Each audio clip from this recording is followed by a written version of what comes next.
Hello, Bacho. Let's take a given question. The question says a spherical soap bubble inside an air chamber at pressure P naught equal to 10 raised to 5 Pascal has a certain radius so that excess pressure inside the bubble delta P is 144 Pascal. Now, the chamber pressure is reduced to 8 P naught by 27 so that the bubble radius and its excess pressure change.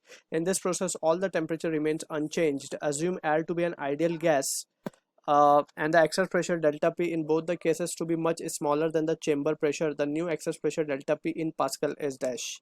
So for this question, जो key concept यहाँ पे we need to understand. Basically, this is the case of excess pressure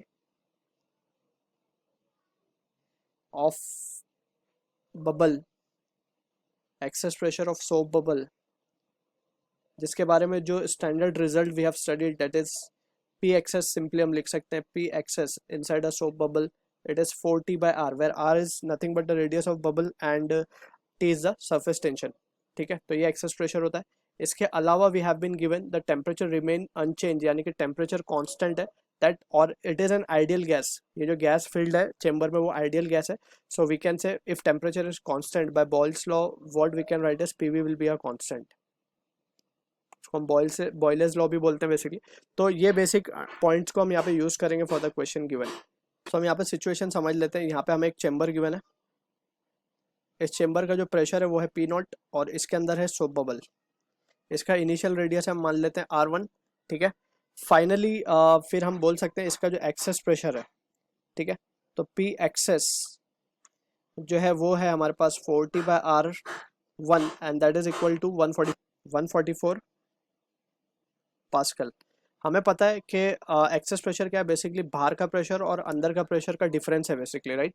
सो बाहर का pressure तो 10⁵ pascal है. P not की value तो बहुत ज़्यादा है, तो it is almost negligible. But यहाँ पे हम बोल सकते हैं कि this value is been given, तो इसे हम कंसिडर करेंगे. 144 पास्कल हमें गिवन है. ठीक है. अब हमसे बोला गया चेंबर प्रेशर रिड्यूस किया गया, तो एक नई सिचुएशन आ जाएगी यहाँ पे.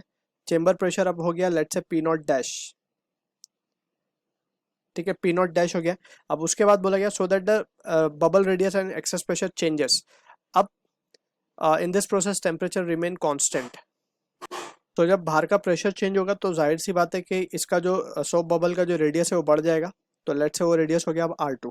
अब हम क्या लिख सकते हैं, वी कैन राइट, सिंस इस प्रोसेस के अंदर टेम्परेचर कांस्टेंट रहा, तो we can write P not V not will be equal to, अगर हम initial volume of the bubble मान रहे हैं V not, so it will be equal to P not dash V not dash. Final volume है. ठीक है. तो P not जो हमें पी नॉट को हम लिख लेते हैं और वी नॉट जो होगा basically it will be 4/3 pi r का क्यूब. तो R1 का क्यूब लिखेंगे हम सिंपली, क्योंकि 4/3 पाई दोनों तरफ से कैंसिल हो जाएंगे. ठीक है. और इसको हम लिख सकते हैं पी नॉट डैश, ये हमें गिवन है 8 पी नॉट बाई 27. ठीक है. और ये हो जाएगा R2 का क्यूब. तो यहाँ से हम देख सकते हैं सिंपली R2 की वैल्यू क्या आ जाएगी. R2 will comes out to be, इसका क्यूब लेंगे तो ये 3/2 R1. तो देख भी सकते हैं कि ये रेडियस जो है बढ़ गया है. तो that is what we have already predicted. अब यहाँ पे इसके बाद R2 R1 हमारे पास आ गया. तो P एक्सेस डैश की जब हम बात करेंगे यहाँ पे, अब एक्सेस प्रेशर ही हमें कैलकुलेट करना है बेसिकली. तो P एक्सेस डैश जो सेकेंड केस के लिए, that can be now written as 4T by R2 लिखा जाएगा, राइट. एंड यहाँ पे हम लिख सकते हैं 4T अपॉन R2 को लिख सकते हैं 3/2 यानी कि 2/3 एंड R1. ठीक है ना. तो 4T bye R1 is nothing but 144. हम देख सकते हैं यहाँ से 144 है, तो इसको सब्सटीट्यूट करेंगे 2/3 इंटू 144, तो ये रिजल्ट आएगा 48 into 2, that is 96 Pascal. So this is the answer for the question we are getting. I hope you understood the solution. All the best.